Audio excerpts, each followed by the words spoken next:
जय हिंद दोस्तों, एक बार फिर से स्वागत है आप सबका हमारे YouTube चैनल कानून इनसाइट में। आज हम लोग बात करने जा रहे हैं एक बड़े ही इंटरेस्टिंग टॉपिक के बारे में, जिसका नाम है डॉक्ट्रिन ऑफ लिस पेंडेंस, जिसका मतलब होता है during the pendency of the suit या फिर पेंडेंसी ऑफ द लिटिगेशन। दोस्तों, ये डॉक्ट्रिन ये कहती है कि अगर किसी प्रॉपर्टी से, किसी इमूवेबल प्रॉपर्टी से रिलेटेड कोई लिटिगेशन पेंडिंग है, तो जब तक वो लिटिगेशन पूरी तरह से डिसाइड ना हो जाए तब तक उस प्रॉपर्टी को नहीं बेचा जाना चाहिए। इस डॉक्ट्रिन का बेसिक मतलब इतना सा है। दोस्तों, ये doctrine transfer of property act के सेक्शन 52 में बताई हुई है। इस डॉक्ट्रिन के जरिए जिन भी इमूवेबल प्रॉपर्टीज पे कोई भी केस पेंडिंग है, ऐसी प्रॉपर्टीज को ना बेचे जाने का प्रावधान बताया गया है दोस्तों। और साथ ही साथ इसमें कुछ और भी कंडीशंस हैं जिनको हम आगे चल के डिस्कस करेंगे। और ये कंडीशंस अगर फुलफिल होती हैं तो कोई प्रॉपर्टी जब बिक जाती है जिसके ऊपर कोई मुकदमा पेंडिंग होता है, तो ऐसी बिकी हुई प्रॉपर्टी का जो परचेजर होता है उसके ऊपर भी उस लिटिगेशन का जो भी रिजल्ट होगा वो उतना ही ज़्यादा प्रभावी होगा, उतना ही ज़्यादा उसके ऊपर भी एप्लीकेबल होगा, जैसे कि वो व्यक्ति खुद उस प्रॉपर्टी के लिटिगेशन में पार्टी रहा हो। डॉक्ट्रिन का लाने का यही मेन ऑब्जेक्टिव था कि जो राइट्स हैं, जो एक परचेजर के राइट्स हैं, उनको बचाया जा सके। दोस्तों, सपोज करिए अगर कोई प्रॉपर्टी है, उसका ओनर ए है और उसने वो प्रॉपर्टी मिस्टर बी को बेची। अब वो बेचने से पहले उस प्रॉपर्टी में मिस्टर ए का मिस्टर जेड से कोई उस प्रॉपर्टी के टाइटल को लेकर के कोई डिस्प्यूट पहले से ही कोर्ट में था। अब during the pendency of the suit वो प्रॉपर्टी मिस्टर ए ने मिस्टर बी को बेच दी। अब अगर ये डॉक्ट्रिन ना होती तो अगर प्रॉपर्टी बिक गई है तो फिर उस पूरी लिटिगेशन के आउटकम का क्या मतलब बचा? फिर वो पर्सन बी उसको कंटेस्ट करता, फिर ऐसे ही करके अगर पर्सन बी किसी और को बेच देता, तो ये पूरी जो चेन ऑफ लिटिगेशन है कभी ख़त्म नहीं हो सकती और उस लिटिगेशन का कोई आउटकम नहीं हो सकता, और इसी तरह से वो लिटिगेशन हमेशा हमेशा के लिए चलती रहेगी। इस वजह से ये डॉक्ट्रिन को लाया गया और इस डॉक्ट्रिन के जरिए ये बताया गया। कुछ कंडीशंस है, पहले हम लोग कंडीशंस की बात कर लेते हैं। सबसे पहली कंडीशन है कि अगर कोई प्रॉपर्टी जिस पे कोई लिटिगेशन पेंडिंग है वो बेची जाती है, या सेकंड कंडीशन जो लिटिगेशन है वो with in the jurisdiction of competent court होनी चाहिए। जिस कोर्ट के पास जुरिस्डिक्शन है उसी कोर्ट में वो लिटिगेशन पेंडिंग होनी चाहिए। उसके बाद तीसरे नंबर पे आता है कि उस लिटिगेशन में जो क्वेश्चन होगा, जो क्वेश्चन डिसाइड होना होगा, वो डायरेक्टली रिलेट करेगा उस प्रॉपर्टी के टाइटल से, उस प्रॉपर्टी के राइट से। उसके बाद प्रॉपर्टी से रिलेटेड लिटिगेशन है, सूट है, वो दूसरी पार्टी के राइट को भी अफेक्ट करना चाहिए।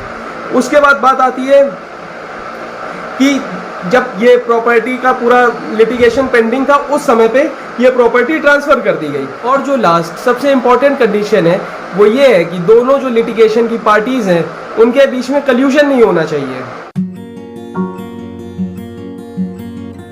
ये सारी कंडीशंस जब फुलफिल होंगी तब ये डॉक्ट्रिन यूज में आएगी।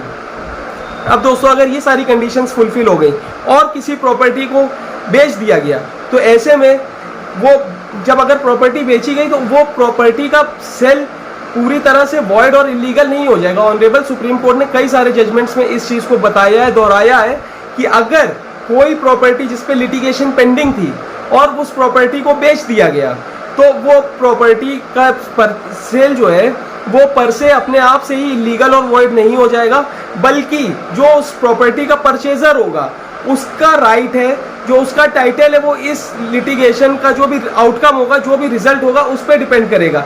अब सपोज मिस्टर ए और मिस्टर बी का कोई लिटिगेशन चल रहा था एक प्रॉपर्टी को लेकर के। अब उस दौरान मिस्टर बी ने वो प्रॉपर्टी उठा करके किसी और पर्सन को, मिस्टर जेड को बेच दी। अब मिस्टर बी इस पूरे लिटिगेशन का जो रिजल्ट आया, जो आउटकम आया, वो ये डिक्लेयर करता है कि मिस्टर बी उस प्रॉपर्टी के ओनर थे ही नहीं, उनके पास टाइटल था ही नहीं बेचने का।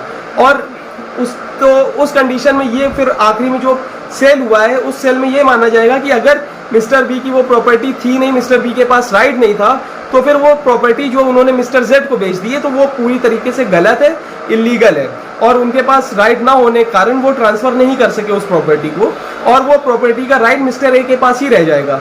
इस वजह से इस डॉक्ट्रिन का यही रोल है कि अगर कोई प्रॉपर्टी जिसपे कोई लिटिगेशन पेंडिंग है तो during the pendency of the litigation उस प्रॉपर्टी को सेल करने से रोका जाए, और अगर वो सेल हो जाती है तो ऐसी प्रॉपर्टी उस लिटिगेशन के आउटकम पे डिपेंड करेगा कि वो प्रॉपर्टी जिसको बेची गई है उसका जो राइट है, जो उसका ओनरशिप राइट है, वो कितना ज़्यादा रहेगा या फिर कितना ज़्यादा अफेक्ट करेगा।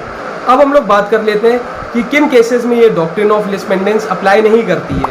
तो सबसे पहला एग्जांपल है, अगर कोई प्रॉपर्टी, कोई इमूवेबल प्रॉपर्टी मॉर्गेज करी गई थी और उसको मॉर्गेज करने के बाद उसमें कोई उसका ओनर ने रिडम्पशन सूट फाइल कर दिया है, तब भी उस प्रॉपर्टी को जिसके पास मॉर्गेज किया गया था, जो क्रेडिटर था, वो रिडम्पशन सूट होने के बावजूद भी उस प्रॉपर्टी को बेच सकता है।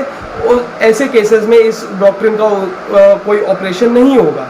सेकंड है कि अगर कोई प्रॉपर्टी लिटिगेशन में है और बट वो प्रॉपर्टी प्रॉपरली आइडेंटिफाइड नहीं हो पा रही है या फिर प्रॉपरली उसमें डिस्क्राइब नहीं करी गई है लिटिगेशन में, तो ऐसे केसेस में भी डॉक्ट्रिन ऑफ लीज पेंडेंस नहीं अप्लाई करेगी।